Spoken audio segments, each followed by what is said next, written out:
नमस्कार। मैं doctor R के एन, मोटिवेशनल साइकोलॉजिस्ट।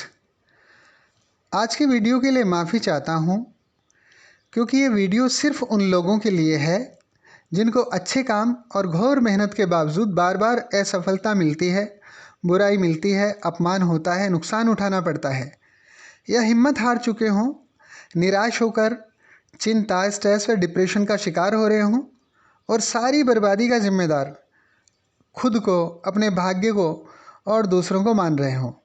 जिनको लग रहा है कि अब कुछ भी अच्छा नहीं हो सकता, खेल ख़त्म ज़िंदगी का। इस वीडियो में मैं सीधे उन्हीं को संबोधित करूंगा और ये वीडियो किन्हीं उपदेशों पर आधारित नहीं है, बल्कि मेरे वर्षों के एक्सपीरियंसेस, एक्सपेरिमेंट्स और सोशल साइकोलॉजिकल एनालिसिस पर आधारित है।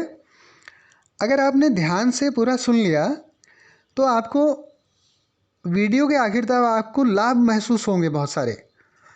आपकी बदकिस्मती, निराशा, पराजय, अपमान, नुकसान, क्लेश, डर, बेचैनी, दुख और तनाव, इतने सारे दुश्मन एक साथ ख़त्म हो जाएंगे।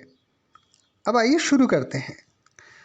अगर आप पहले कोई भी अच्छा कार्य अपनी उन्नति के लिए कर चुके हैं या अच्छे उद्देश्य के लिए कर चुके हैं और रिजल्ट्स जैसा चाहा या सोचा उससे उल्टा मिलता रहा है, हमेशा नुकसान होता रहा है, तो इसके पीछे आपका भाग्य का या काम का या लोगों का दोष नहीं होता है। कुछ ऐसी गलतियां हैं आपकी जिन पर आपका ध्यान नहीं जाता और वही आपकी नुकसान का कारण बन जाती है, लाख अच्छाइयों के बावजूद। अब मैं उनको भी स्पष्ट कर रहा हूँ। पहले सबसे पहला बिंदु है, कुछ बिंदुओं में कर रहा हूँ, लेकिन उससे पहले मैं काम और व्यवहार का बता दूँ। कोई कार्य वो होता है जो या तो आपका कर्तव्य होता है, जो आप उन्नति के लिए कर रहे होते हैं, या अपनी ड्यूटी का हिस्सा होता है आपकी, और व्यवहार वो होता है जो लोगों को आपसे और आपके काम से जोड़ता है। तो व्यवहार का तो ध्यान बहुत पहले रखना पड़ेगा। अब आते हैं हम काम पे, कि ऐसे क्या क्या गलतियां थीं या रही होंगी या रहती हैं आपकी, जिनसे आपको हर बार नुकसान उठाना पड़ता है। आप ध्यान से उनको नोट भी कर लीजिए। सबसे पहला बिंदु है आपका काम। अब ये सबसे महत्वपूर्ण बिंदु इसलिए है कि जिस काम को आप कर रहे हैं, क्या वो आपको किसी प्रकार का शारीरिक, आर्थिक, मानसिक या कैरियर संबंधी लाभ पहुंचाएगा? इस लक्ष्य को ध्यान में रखते हुए किया आपने? अगर इस लक्ष्य को ध्यान में रखते हुए किया है तो बहुत अच्छा है। और अगर कोई लाभ नहीं मिल रहा और आपने काम शुरू किए किसी भी उल्टे सीधे मोटिवेशन में आके, या फिर कि 50 साल बाद अभी ये कर लो, 50 साल बाद आपको लाभ होगा, या समय का या ऊंचे ऊंचे ख्वाब देख के किए, तो वो भी गलत है। आपको अपने हिसाब से एनालिसिस करना चाहिए उसका। सबसे पहला तो बिंदु ये हो गया। दूसरा बिंदु ये हो गया कि जब भी आप काम शुरू करते हैं या क्या होगा, तो उसका जो समय था, टाइम, आपने अनुकूल समय या प्रॉपर टाइम में उस काम को किया शुरू, या फिर उसका कहीं समय का संतुलन तो खराब नहीं हो गया? जितना समय उस काम को चाहिए था उससे ज़्यादा कम या उससे बहुत ज़्यादा अधिक दे दिया? दोनों चीज़ों का नुकसान है। पहले आते हैं समय पे।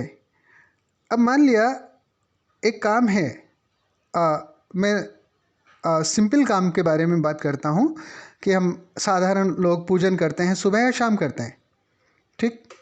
अब हम दोपहर को भी पूजन किए जा रहे हैं, रात को भी पूजन किए जा रहे हैं, 24 घंटे पूजन किए जा रहे हैं सामान्य लोग, तो उससे कोई लाभ होने वाला नहीं, बल्कि टाइम बर्बाद होगा। पूजन का समय सुबह और शाम होता है।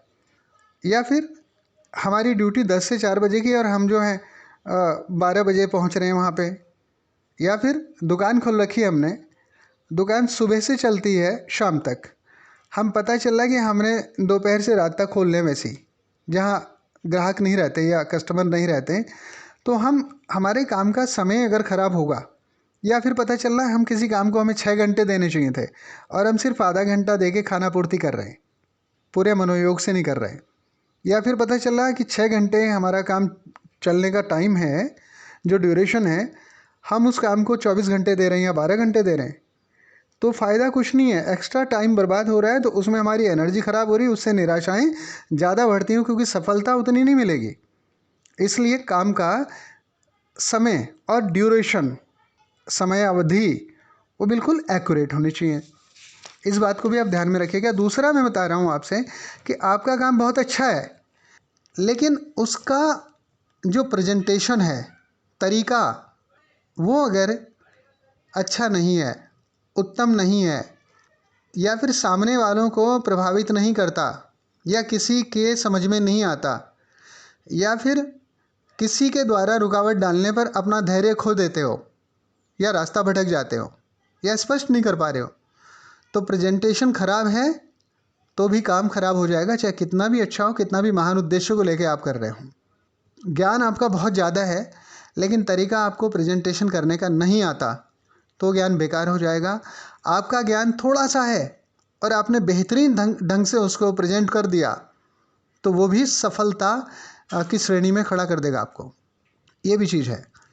नेक्स्ट है कि आपके काम का एनवायरनमेंट, आप जो काम कर रहे हैं, क्या वो जिस वातावरण में, जिस सोसाइटी में, जिस आसपास अड़ोस पड़ोस में आप रह रहे हैं या वो काम कर रहे हैं, क्या दोनों में तालमेल है, अनुकूल है एक दूसरे के? अनुकूल हैं तो काम चलेगा, अनुकूल नहीं है तो काम नहीं चलेगा। असफलता मिलेगी अगर अनुकूल नहीं है तो।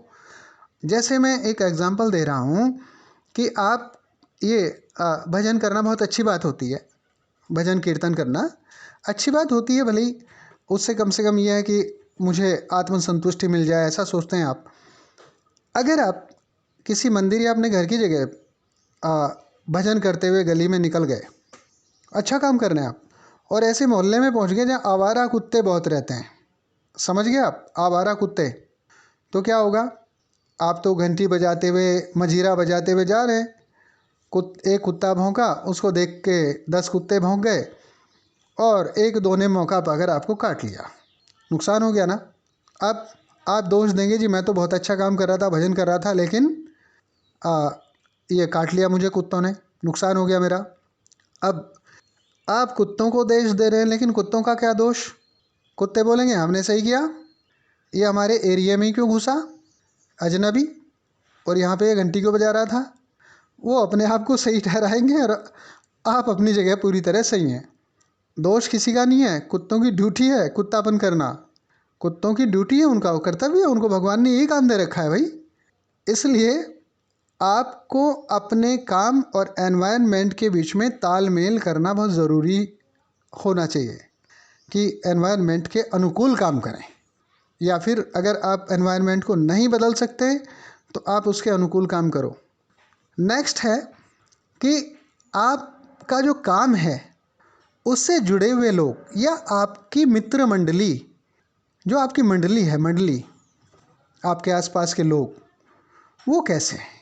देखिए सीधी सी बात बताऊं, अगर आपकी मित्र मंडली नेगेटिव लोग हैं, निंदा चुगली बुराई करने वाले लोग हैं, निराशाजनक लोग हैं, हर बात में बुराई ढूंढते रहते हैं, हर अच्छे काम को भी या हर चीज़ में उनको बुरा ही बुरा महसूस होता है, हर फायदे की चीज़ में भी उनको नुकसान ही नुकसान महसूस होता है, तो उनके साथ में रहकर आपका हौसला टूटेगा, आपकी मेंटलिटी बर्बाद हो जाएगी, तो आपका काम भी तबाह हो जाएगा।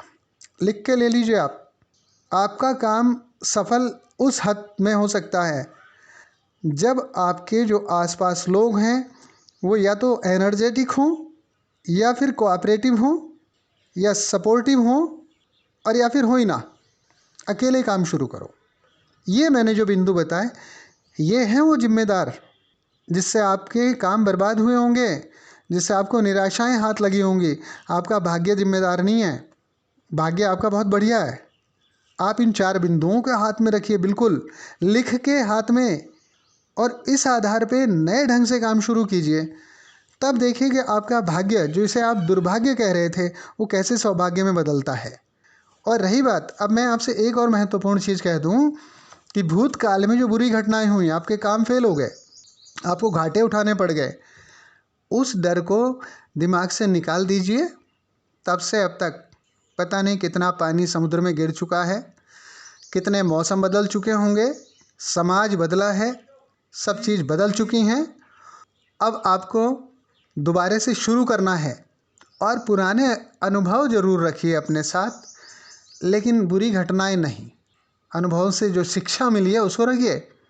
और फिर जब आपको सफलताएं मिलने लगें तब आप मेरे चैनल के कमेंट्स बॉक्स में अवश्य लिखिए, और अभी आपको कैसा लगा ये भी लिखिएगा आप।